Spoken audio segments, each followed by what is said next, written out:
We also now bring in former Indian senior diplomat Prabhu Dayal on the show. Welcome, sir, to the program. What would you say was Israel's objective in bombing a nuclear plant and other targets in Iran? Well, Tanvi, first of all, thanks for having me on your show.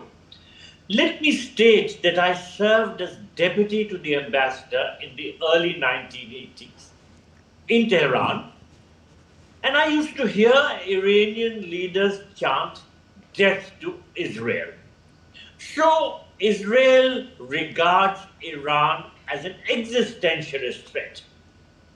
Iran's hostility towards Israel has become unrelenting, and I think it manifests itself all the time. And that's why Israel feels that if Iran were to acquire nuclear weapons, then the threat would increase even more. For years, Netanyahu has been threatening that he would strike Iran's nuclear facilities, and he tried to do that this morning.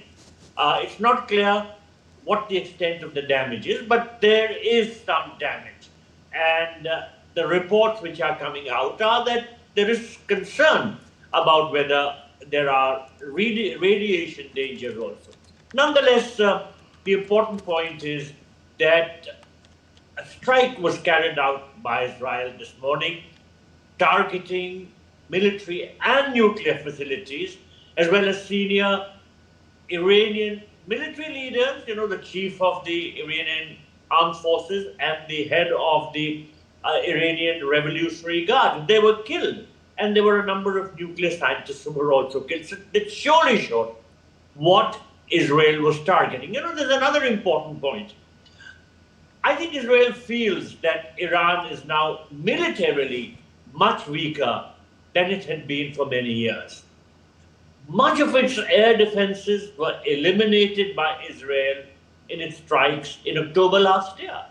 And that gave Israeli Air Force some sort of freedom of operating in Iran's skies. Iran's proxies around the region have also been weakened. Hezbollah in Lebanon was considered to be Iran's first line of defense, and in fact a deterrence against Israeli attacks. But it was degraded in the conflict with Israel last year. And I think the same has happened to Hamas and Houthis, who were both considered Israel's proxies. So perhaps Israel thought that its window to operate was closing as Iran was rebuilding its air defenses, and its strike on Iran may have taken this factor into consideration. Okay. Is the Israeli military strike at all likely to dissuade Iran from proceeding with its nuclear enrichment program? Well, I think that both the United States and Israel are determined to stop Iran's nuclear enrichment program. The talks are scheduled to be held in Oman on Sunday between the representatives of the United States and Iran, but I believe Iran is saying that these have been cancelled. It won't send its representative. The fact is that Iran's military capability now is much less than that of Israel.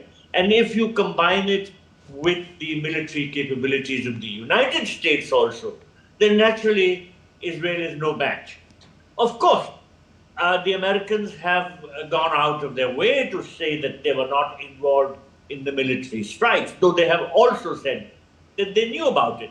But there is no doubt that the United States has helped Israel in a number of ways to strengthen its military capabilities.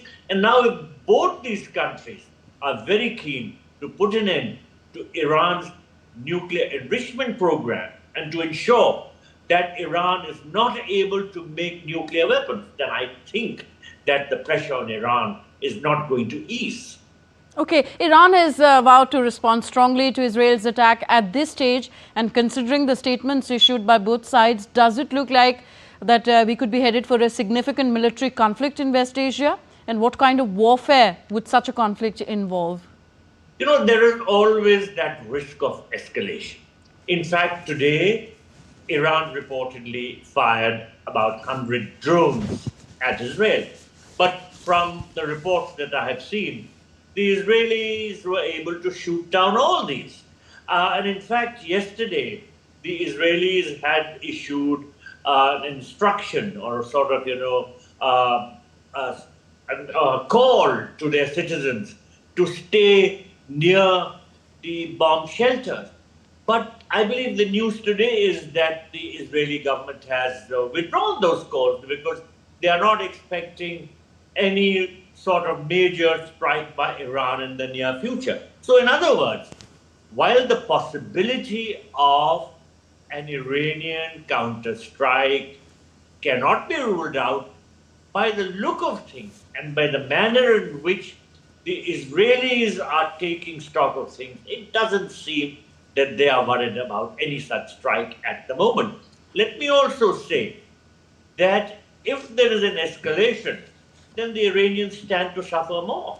Look, Iran is weakened considerably. Its economy is in shambles. Although it is an oil power, but there have been severe restrictions and sanctions placed by the United States, and these have weakened Iran's ability to export its oil. Of course, it's exporting to China, but at very low rates. The prices it's getting are much lower than the going market prices. So the Iranian economy is in shambles. As I said, its military capability was weakened a lot by the Israeli strikes in October last year.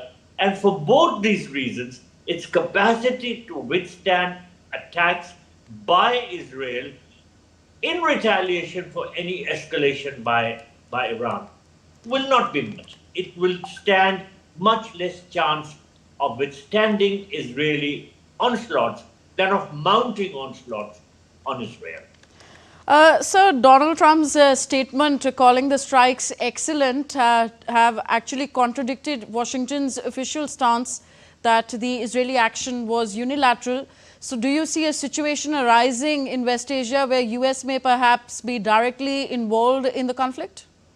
You know, a lot of people feel that the United States was somehow involved.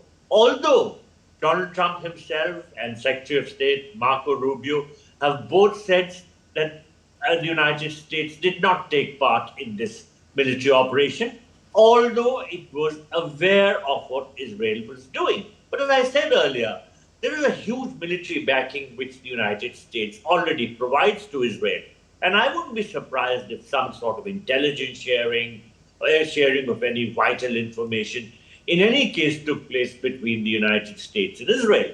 So in other words, it's one thing about what Donald Trump is trying to portray, but it may be quite different in reality. And the proximity between the thinking of the United States and Israel in regard to Iran is very evident. Both consider Iran to be a big threat and feel that its threat capabilities would increase in case it got nuclear weapons also. Okay, thank you very much, Prabhu Dayalji, for being with us.